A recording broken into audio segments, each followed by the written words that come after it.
வணக்கம். மலரட்டும் வசந்தம் என்ற இந்த நிகழ்ச்சிக்கு உங்கள் அனைவரையும் அன்போடு வரவேற்கின்றேன். ஆழ்மனம் என்பது ஒரு செழிப்பான தோட்டத்தை போன்றது. நீங்கள் விரும்பும் பயிர்களை அத்தோட்டத்தில் பயிரிடாவிட்டால் அதில் களைகள்தான் முளைக்கும் என்று நெப்போலியன் கூறியுள்ளார். இன்று நாம் ஆத்ம உணர்வின் ஆழத்தில் செல்வது எப்படி என்ற தலைப்பில் பார்க்க இருக்கிறோம். இதை பற்றி விளக்கம் தருவதற்காக நம்மிடையே இணைந்துள்ளார் பிரம்மா குமாரி சகோதரி சோபா அவர்கள். இவர் கடந்த 25 ஆண்டு காலமாக ராஜயோக தியானத்தை பயின்றும் பயிற்றுவித்தும் வருகிறார். ஆஸ்திரேலியாவில் உள்ள சதர்ன் குயின்ஸ்லாந்து பல்கலைக்கழகத்தில் MBA பட்டம் பெற்றவர். மலேசியாவில் உள்ள தனியார் நிறுவனத்தில் உயர் அதிகாரியாக பணிபுரிந்து வருகிறார். பள்ளிகள், கல்லூரிகள், டிவி மற்றும் ரேடியோக்களில் பல ஒர்க்ஷாப், செமினார், மேலும் ஆன்மீக சொற்பொழிவு நிகழ்ச்சிகளை நிகழ்த்தி கொண்டு வருகிறார். நேயர்களே, உங்கள் அனைவரின் சார்பாக அவரை அன்போடு வரவேற்கின்றேன். வணக்கம் சிஸ்டர். வணக்கம். ஓம் சாந்தி. ஓம் சாந்தி. சிஸ்டர், ஆத்மாவின் ஆதி குணம் அமைதின்னு சொல்றாங்க. ஆனா இந்த அவசரமான உலகத்துல அமைதி எங்க சிஸ்டர் இருக்கு? எல்லாருமே பொதுவா அமைதி எங்க இருக்கு அப்படின்னு வெளிப்படையா தான் தேடுறோம், வெளியில தான் தேடிக்கிட்டு இருக்கோம் இல்லைங்களா?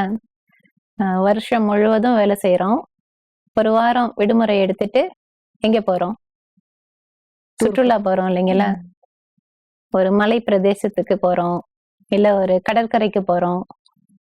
அப்ப கடற்கரையில அமைதி இருக்கா?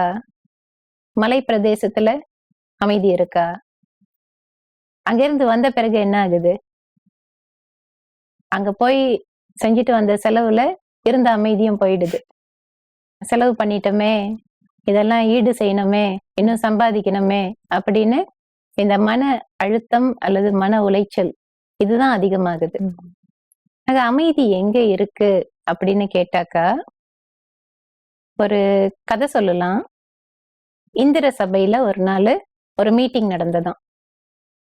அந்த மீட்டிங்ல இந்திரன் தான் சேர்மேன்.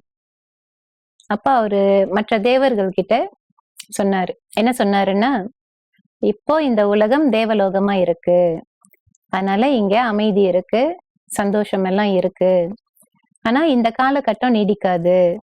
சீக்கிரமாவே இந்த தேவலோகம் மாறி மனித உலகம் வந்துடும். தேவர்கள் வந்துட்டு மனிதர்களா ஆயிடுவாங்க. அப்ப மனிதர்களா ஆன பிறகு இந்த அமைதி சந்தோஷம் எல்லாம் இருக்காது, இப்ப இருக்கிற அளவுக்கு இருக்காது. அப்ப இதெல்லாம் நாம பத்திரமா பாதுகாக்கணும். எதை பாதுகாக்கணும்? அமைதியையும் சந்தோஷத்தையும். ஆக இதையெல்லாம் நாம பத்திரமா ஒளிச்சு வைக்கணும்.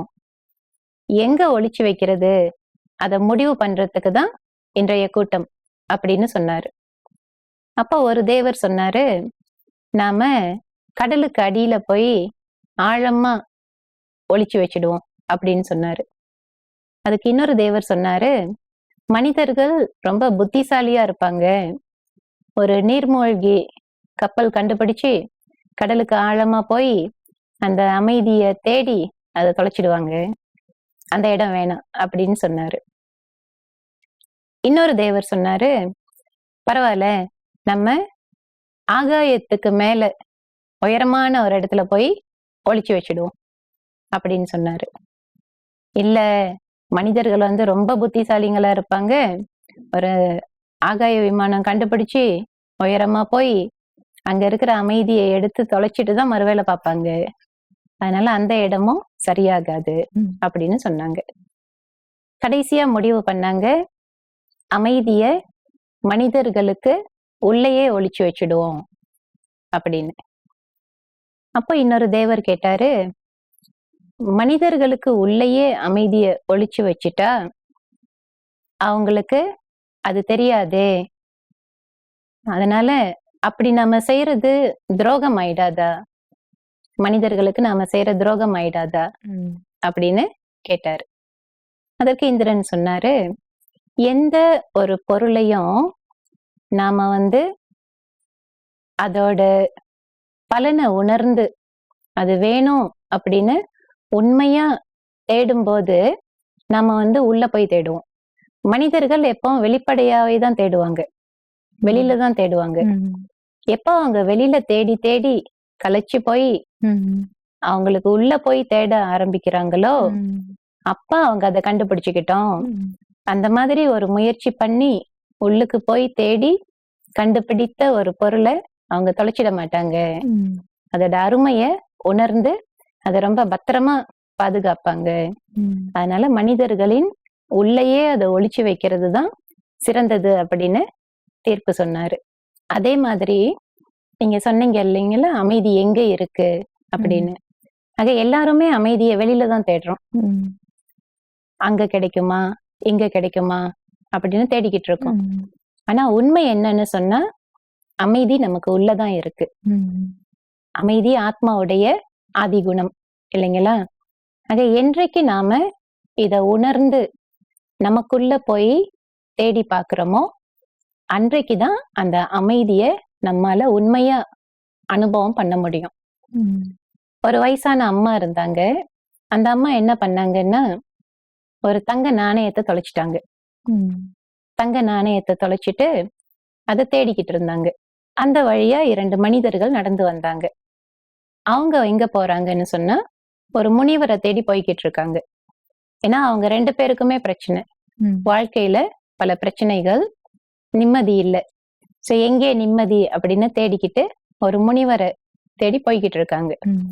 வழியில இந்த அம்மாவை பார்த்துட்டாங்க. இந்த அம்மா குடிசைக்கு வெளியில தொலைஞ்சி போன தங்க நாணயத்தை தேடிக்கிட்டு இருக்காங்க. அப்ப அந்த இளைஞர்கள்ல ஒருத்தர் கேட்டாரு, அம்மா என்ன தேடிக்கிட்டு இருக்கீங்க, சொல்லுங்க, நாங்களும் உதவி பண்றோம், எல்லாரும் சேர்ந்து தேடலாம் அப்படின்னு. தங்க நாணயத்தை தொலைச்சிட்டேன், அதான் தேடிக்கிட்டு இருக்கேன் அப்படின்னு சொன்னாங்க. எல்லாரும் சேர்ந்து தேடி பார்த்தாங்க 3 பேரும். ஆனா தங்க நாணயம் கிடைக்கல. அப்ப இந்த இளைஞர் கேட்டாரு, அம்மா தங்க நாணயத்தை எங்க தொலைச்சிங்க அப்படின்னு. அப்ப அந்த அம்மா சொன்னாங்க, குடிசைக்கு உள்ளதான் தொலைச்சேன், அங்க இருட்டா இருக்கு, இங்க வெளியில வெளிச்சம் இருக்கு, அதனால வெளிச்சத்துல தேடிக்கிட்டு இருக்கேன் அப்படின்னு. ஆக அந்த அம்மா சொன்னது அறியாமைய குறிக்குது. அப்ப அந்த இளைஞர் கேட்டாரு, என்னம்மா இது, உள்ள தொலைச்சத வெளியில தேடுனா எப்படி கிடைக்கும் அப்படின்னு. அப்ப அந்த அம்மா இவங்க கிட்ட கேட்டாங்க, நீங்க மட்டும் என்ன அமைதியை தேடி யார்கிட்ட போறீங்க? முனிவரை தேடி கிளம்பிட்டீங்க அமைதிக்காக. அமைதி உங்களுக்குள்ளதான் இருக்கு, உங்களுக்குள்ள போய் தேடி பாருங்க, அப்ப அமைதி என்னன்னு புரியும் அப்படின்னு சொன்னாங்க. ஆக இந்த கதைகள் நமக்கு என்ன பாடம் கத்து கொடுக்குது அப்படின்னு சொன்னா, நமக்குள்ள பொக்கிஷங்கள் இருக்கு, ஆத்மாக்குள்ள பொக்கிஷங்கள் இருக்கு. அமைதி, அன்பு, சாந்தம், சந்தோஷம், இதெல்லாம். ஆனா நாம இதையெல்லாம் வெளிப்படையா வெளியில தான் தேடிக்கிட்டு இருக்கோம். மனிதர்கள் கிட்ட கிடைக்குமா அப்படின்னு ஏங்குறோம்.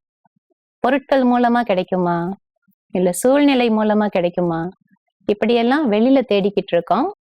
நமக்கு உள்ள போய் தேடுறத மறந்துடுறோம். எப்ப நாம நமக்குள்ள ஆழமா போய் தேடுறோமோ அப்ப அதை நாம கண்டுபிடிக்க முடியும், அனுபவம் பண்ணவும் முடியும். அப்ப அந்த ஆழமா போறதுன்னா அது எப்படி சிஸ்டர்? இப்போ ஒரு கடற்கரையை எடுத்துக்குவோம். கடற்கரைக்கு போறோம். கடற்கரைக்கு வெளியில என்ன இருக்கு? அலை, அலையோட இரைச்சல் இல்லைங்களா? ஒரே இரைச்சலா தானே இருக்கு. அலைகள் வந்து கரையை மோதிக்கிட்டு போய்கிட்டு இருக்கு. நாம என்ன பண்றோம்? படகு பயணம் மேற்கொள்றோம். கடல் மேல மேற்பரப்புல கடல்ல குளிக்கிறோம், கரையிலேயே குளிச்சுட்டு வந்துடுறோம். ஆனா அந்த கடலுடைய அழகான காட்சிகளை, அந்த கடலுக்கு உள்ள ஆழமா இருக்கிற அந்த உண்மையான அழகை பார்க்கணும் அப்படின்னா நாம கடலுக்கு உள்ள போனோம், அடியில போனோம் இல்லைங்களா? அங்கதான் அழகான தாவரங்கள், அழகான உயிரினங்கள். முத்து குளிக்கிறவங்க கூட என்ன பண்றாங்க? கடலுக்கு அடியில ஆழமா போய் முக்குளிக்கிறாங்க இல்லைங்களா? ஏன்னா அந்த முத்து எங்க கிடைக்கும்? கடலுக்கு அடியில தான் கிடைக்கும். அதே நேரத்துல அந்த கடலுக்குள்ள ஆழமா போகும்போது அங்க உள்ள சூழ்நிலை எப்படி இருக்கும்னா, அந்த வெளியில உள்ள அலைகளின் அந்த ஆர்ப்பரிப்பு இருக்கு இல்லைங்களா, அந்த அலைகளின் இரைச்சல் இருக்கு இல்லைங்களா, அந்த மாதிரி எந்த சப்தமும் அங்க இருக்காது. ஒரு ஆழ்நிலை மௌனம் மாதிரி, ஒரு ஸ்டில்னஸ் அப்படின்னு சொல்லுவாங்க இல்லைங்களா, அந்த நிலையையும் அந்த கடலுடைய அழகான உண்மையான அழகுகளையும் அங்க பார்க்க முடியும். அதனாலதான் கடலுக்கு உள்ள ஆழமா போய் அதையெல்லாம் அனுபவம் பண்றாங்க. அதே மாதிரி நமக்கு வெளியில நம்ம பார்க்கும்போது மற்ற மனிதர்களோட உறவு முறைகள்ல வரும் பொழுது என்ன இருக்கு? சப்தத்துல வரும், பேசுறோம் இல்லைங்களா? பேசுறோம், நம்மள சுத்தி வெளியில வந்து சப்தமா தான் இருக்கு. சோ இந்த சத்தத்தை எல்லாம் விட்டுட்டு என்றைக்கு நாம உட்கார்ந்து அமைதியா கொஞ்ச நேரம் நமக்குள்ள போறோமோ, ஏன்னா நமக்குள்ள ஒரு உலகம் இருக்கு. வெளிப்படையா பாக்குறது உடல் சம்பந்தப்பட்ட விஷயங்கள், ஆனா நமக்கு உள்ள இருக்கிறது ஒரு அழகான உலகம். ஆத்மா உள்ளதான் இருக்கு இல்லைங்களா? அந்த ஆத்மாவை நம்ம அனுபவம் பண்ணணும் அப்படின்னு சொன்னா அது வெளிப்படையா இருந்தா முடியாது. அதுக்கு நாம நமக்குள்ள போகணும். அதுக்கு ஒரு வழி இருக்கு, தியானம் அப்படின்னு சொல்லலாம். தியானம் செய்யும் போது நாம நமக்குள்ள போய் ஆத்மாவுடைய அந்த உண்மையான குணங்களை உணர முடியும். சிஸ்டர், நீங்க இப்போ தியானம் செய்யணும்னு சொன்னீங்க. அப்ப தியானம்னா என்ன சிஸ்டர்? அதை யாரால செய்ய முடியும்? தியானம்னு சொன்னாலே எல்லாரும் என்ன நினைக்கிறாங்கன்னா, அதுக்கெல்லாம் ஒரு வயசு வரட்டும், அதுக்கெல்லாம் ஒரு காலம் வரட்டும், பதவியெல்லாம் வேலையெல்லாம் முடிஞ்சு பதவி ஓய்வு பெற்ற பிறகு, ரிட்டையர் ஆன பிறகுன்னு சொல்றாங்க இல்லைங்களா, அதுக்கப்புறம் பார்த்துக்கலாம் அப்படின்னு சொல்றாங்க. சில பேர் என்ன நினைக்கிறாங்கன்னா, தியானம் செய்யணும்னா காவி உடை அணியணும், காவி உடை அணிஞ்சாதான் தியானம் செய்ய முடியும், தாடியெல்லாம் வளர்த்துக்கணும், இல்ல காட்டுக்கு போனோம், காட்டுக்குள்ள போய் தான் தியானம் பண்ண முடியும், ஏன்னா நாட்டுக்குள்ள அமைதி இல்லை, காட்டுலதான் அமைதி இருக்கு, இல்ல ஏதாவது ஒரு குகைக்குள்ள போய் புலன்களை எல்லாம் அடக்கி தியானம் பண்ணணும். இப்படி பரவலா பல விதமான கருத்துக்கள் இருக்கு தியானம் அப்படின்னு சொல்லும் பொழுது. உண்மையில தியானம் அப்படின்னு சொல்லும் பொழுது அதற்கு இன்னொரு அர்த்தம் தொடர்பு அப்படின்னு சொல்லலாம். அதாவது கனெக்ஷன். இப்ப நாம இங்க உட்கார்ந்து இருக்கோம், நம்ம பேசிக்கிட்டு இருக்கோம், நீங்க வீட்டை நினைக்கிறீங்க, இல்ல அம்மாவை நினைக்கிறீங்க. அப்போ உங்களுக்கும் அம்மாவுக்கும் ஒரு தொடர்பு ஏற்படுது, இல்ல உங்களுக்கும் வீட்டுக்கும் ஒரு தொடர்பு ஏற்படுது. இப்ப நான் இங்க உட்கார்ந்து இருக்கேன், நான் இங்க உட்கார்ந்துகிட்டு என்னுடைய வேலையை பற்றி சிந்திக்கிறேன். அப்ப எனக்கும் வேலைக்கும் இடையில ஒரு தொடர்பு, ஒரு கனெக்ஷன். அப்படி நம்ம பார்த்தோம்னு சொன்னா நம்ம எல்லாருமே 24 மணி நேரமும் தியானம் தான் பண்ணிக்கிட்டு இருக்கோம் இல்லைங்களா? நாமே தெரியாம தியானம் பண்ணிட்டு இருக்கோம்னு சொல்றீங்க? தெரியாமையே தியானம் பண்ணிக்கிட்டு இருக்கோம். அதாவது எதோட நாம கனெக்ட் பண்றோமோ, எதோட நாம தொடர்பு வச்சிருக்கோமோ அதோட தியானம் பண்றோம். ஆனா சரியான தியானம் அப்படின்னு சொன்னா நம்ம தியானம் செய்யறதன் மூலமா அமைதிய அனுபவம் செய்ய முடியுதா? அதான் கேள்வி. இப்ப நான் என் வேலையை பற்றி சிந்திக்கிறேன், அதனால எனக்கு அமைதி கிடைக்குதா? இந்த வேலை இன்னும் முடியல, அந்த வேலை இன்னும் முடியல, எப்படி அந்த மன அழுத்தம் அதிகமாகுது. இல்ல நான் அம்மாவை பற்றி சிந்திக்கிறேன், அம்மாவுக்கு உடம்பு சரியில்லை, அம்மாவுக்கு உடம்பு சரியில்லையே, அம்மா கஷ்டப்படுறாங்களே, அப்படி நினைக்கும் போது என்ன ஆகுது? கவலையான எண்ணங்களை உருவாக்குறேன். ஆக அந்த தொடர்பும் எனக்கு அமைதிய கொடுக்கல.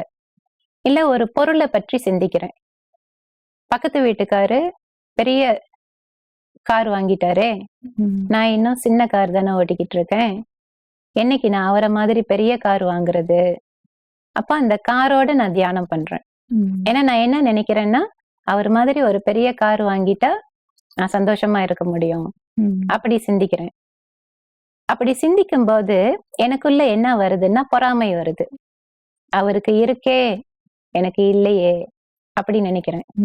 ஆக இந்த மாதிரியான தொடர்புகள், இந்த மாதிரியான எண்ணங்கள் சரியான தியானம் கிடையாது. தியானம் அப்படின்னு சொல்லும் பொழுது நாம் உருவாக்குற எண்ணங்களின் அடிப்படையில நாம அமைதிய அனுபவம் பண்ணணும். ஆக உண்மையான அமைதி எங்கிருந்து கிடைக்கும்? உண்மையான அமைதிய யாரால எனக்கு கொடுக்க முடியும்? யார நினைச்சா எனக்கு அமைதி கிடைக்கும்? பொதுவா சொல்லுவாங்க, யார நினைச்சா அமைதி கிடைக்கும்? கடவுளை நினைச்சா அமைதி கிடைக்கும். அப்ப இறை சிந்தனையில ஈடுபடும் பொழுது, இறைவனை நினைவு செய்யும் பொழுது என்னால அமைதிய அனுபவம் பண்ண முடியும். ஏன்னு சொன்னா அமைதின்னு சொல்லும் பொழுது சில சமயம் மனசு சரியில்லைன்னா நம்ம என்ன நினைக்கிறோம்னா, ஒரு தோழி கூட பேசுவோம், ஒரு நண்பரோட பேசலாம், அவங்க கிட்ட பேசினா மனம் கொஞ்சம் அமைதியா இருக்கும், மனசுக்கு அமைதி கிடைக்கும் அப்படின்னு நினைக்கிறோம். நாம நம்முடைய பிரச்சனையை போய் அவங்க கிட்ட சொல்றோம், அவங்க நம்மளை விட 2 மடங்கு பிரச்சனைகளை நம்ம கிட்ட சொல்றாங்க. அப்ப என்ன ஆகுது? மனக்கவலை இன்னும் அதிகரிக்குது. என்னடா இது, நான் தான் கவலைப்படுறேன்னு நினைச்சேன், என்னோட தோழி இன்னும் கவலைப்படுறாங்களே, கஷ்டத்துல இருக்காங்களே அப்படின்னு சிந்திக்கிறோம் இல்லைங்களா? சொல்லுவாங்க, நெஞ்சுக்கு நிம்மதி ஆண்டவன் சந்நிதி அப்படின்னு சொல்லுவாங்க. ஆக அந்த உண்மையான அமைதிய நான் அனுபவம் பண்ணணும் அப்படின்னா, அந்த உண்மையான அமைதி எங்க இருக்கு, யார்கிட்ட இருக்கு, யார்கிட்ட நிரந்தரமா இருக்கு? இப்போ உறவுகள் அடிப்படையில நம்முடைய நண்பர்கள், உறவினர்கள், அம்மா அப்பா, இவங்கெல்லாம் அமைதியை கொடுக்கலாம், நிரந்தரமா கொடுக்க முடியாது, தற்காலிகமா தான் கொடுக்க முடியும். ஆக யார்கிட்ட அந்த அமைதி நிரந்தரமா இருக்கோ அவரோட நான் தொடர்பு கொண்டா, அவரோட நான் கனெக்ஷன்ல வந்தா அதை நான் உண்மையா அனுபவம் பண்ண முடியும். ஆக தியானம் அப்படின்னு சொல்லும் பொழுது இந்த ஆத்மாவுக்கும் இறைவனுக்கும் உள்ள தொடர்பு அப்படின்னு சொல்லலாம். இப்ப நம்ம உறவு முறைகளை பற்றி பேசிக்கிட்டு இருக்கோம் இல்லைங்களா? அஸ்திவாரம் ஆத்மாக்கும் உடலுக்கும் உள்ள உறவு அப்படின்னு சொன்னோம். பிறகு சக மனிதர்களோடு உறவு முறைகள் இருக்கு.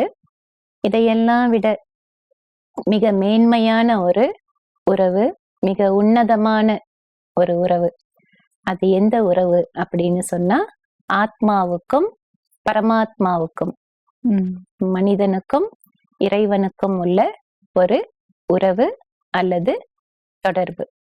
ஆக உண்மையான அமைதியை நான் அனுபவம் பண்ணணும்னா அந்த அமைதியின் கடலாக திகழும் இறைவனோடு நான் ஒரு தொடர்பை உண்டாக்கிக்கிட்டா உண்மையான அமைதியை என்னால அனுபவம் பண்ண முடியும். சிஸ்டர், நம்ம ஆத்மா இறைவனோட தொடர்பு கொண்டா உண்மையான அமைதியை அனுபவம் செய்ய முடியும்னு சொன்னீங்க. அதை இறைவனோட நம்மளுடைய தொடர்பை எப்படி இணைக்கணும் சிஸ்டர்? ஆத்மா பரமாத்மா அது ஒரு ஆன்மீக உறவு. இப்ப உதாரணத்துக்கு உங்களுக்கு ஒரு உடல் இருக்கு, எனக்கு ஒரு உடல் இருக்கு. எனக்கு இந்த உடலை கொடுத்தவர் ஒரு தந்தை, ஒரு அப்பா, உடலுக்கான அப்பா. உங்களுக்கு அந்த உடலை கொடுத்தவர் ஒரு அப்பா, உடலுக்கான அப்பா. அப்ப உங்களுடைய அப்பா வேறு நபர், என்னுடைய அப்பா வேறு நபர், உடல்களின் அடிப்படையில. இப்ப நீங்களும் ஒரு ஆத்மா, நானும் ஒரு ஆத்மா இல்லைங்களா? ஆத்மான்னு சொல்லும் பொழுது வித்தியாசம் இருக்கா? இல்ல. நம்ம எல்லாருமே உயிர் சக்திகள் இல்லைங்களா? ஆக உங்களுடைய ஆத்மாவுக்கும் என்னுடைய ஆத்மாவுக்கும் ஒரு அப்பா இருக்கணும் இல்லைங்களா? கண்டிப்பா. அவர்தான் பரமாத்மா. அவரைதான் நாம இறைவன் அப்படின்னு சொல்றோம், கடவுள் அப்படின்னு சொல்றோம். ஆக இந்த பரமாத்மாவோட நாம ஒரு உறவு வச்சுக்கணும், இல்ல ஒரு தொடர்பு வச்சுக்கணும் அப்படின்னு சொன்னா அவரை பற்றி நாம தெரிஞ்சுக்கணும். இப்போ உதாரணத்துக்கு ஒருத்தரை அறிமுகப்படுத்துறாங்க, அவர் மேல அன்பா இருங்க அப்படின்னு சொல்றாங்க. முதல் முறை அவரை பார்த்ததும் அன்பு வந்துடுமா? வராது. பேசணும், பழகணும், புரிஞ்சுக்கணும் இல்லைங்களா? ஏன்னா இந்த ஆத்மா உடலுக்கு உள்ள அந்த உறவுலயே நான் என்ன புரிஞ்சுக்கணும் இல்லைங்களா? என்ன புரிஞ்சுக்கிட்டாதான் சக மனிதர்களை புரிஞ்சுக்கணும். ஆக இந்த ஆத்மா பரமாத்மா அந்த உறவின் அடிப்படையில அவர் யாரு, அவர் எங்க இருக்காரு, அவர் எப்படி இருக்காரு, அவர்கிட்ட என்னெல்லாம் இருக்கு, இவ்வளவு விஷயங்களை நாம தெளிவா புரிஞ்சுக்கணும். அதுக்கு அஸ்திவாரம் பரமாத்மா அப்படின்னு சொல்லும் பொழுது ஆத்மாக்களின் தந்தை அப்படின்னு சொல்லலாம். சொல்லுவாங்க இல்லைங்களா, பிள்ளைக்கு தந்தை ஒருவன், நம் எல்லோருக்கும் தந்தை இறைவன். இறைவன். ஆக எல்லாருக்கும் தந்தை ஒரே ஒரு இறைவன், ஆன்மீக அடிப்படையில. அந்த இறைவனை எப்ப நாம உள்ளபடியே புரிஞ்சுக்கிறோமோ, உள்ளபடியே உணர்றோமோ, அப்ப நாம அவரோட ஒரு தொடர்பை வச்சுக்கிறது சுலபமா இருக்கும். அந்த தொடர்புக்கு பெயர் தியானம் அப்படின்னு சொல்லலாம். அதாவது சரியான தியானம்னு சொல்லலாம். ஆத்மா பரமாத்மாவோடு கொள்ளும் ஒரு தொடர்பு, ஒரு இணைப்பு அப்படின்னு சொல்லலாம். அப்போ பரமாத்மாவை நான் உணர்ந்து புரிஞ்சுக்கிட்டு தெரிஞ்சுக்கிட்டு ஒரு உறவை ஏற்படுத்தி கொள்ளும் போது அந்த உறவின் அடிப்படையில ஒரு தொடர்பு உண்டாகுது.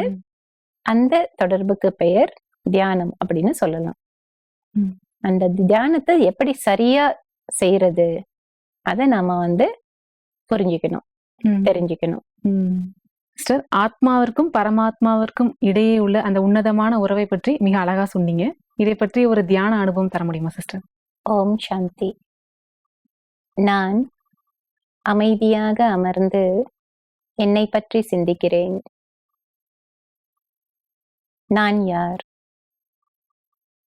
நான் ஓர் ஆத்மா. ஆத்மாவாகிய நான் இந்த உடலை இயக்குகிறேன். ஆத்மாவாகிய நான் இந்த உலகம் என்னும் நாடக மேடையில் என்னுடைய பாகத்தை நடித்துக் கொண்டிருக்கிறேன். ஆத்மாவாகிய நான் பரமாத்மா இறைவனின் அன்பு குழந்தை. பரமாத்மா இறைவனும் என்னை போலவே ஓர் ஆத்மா.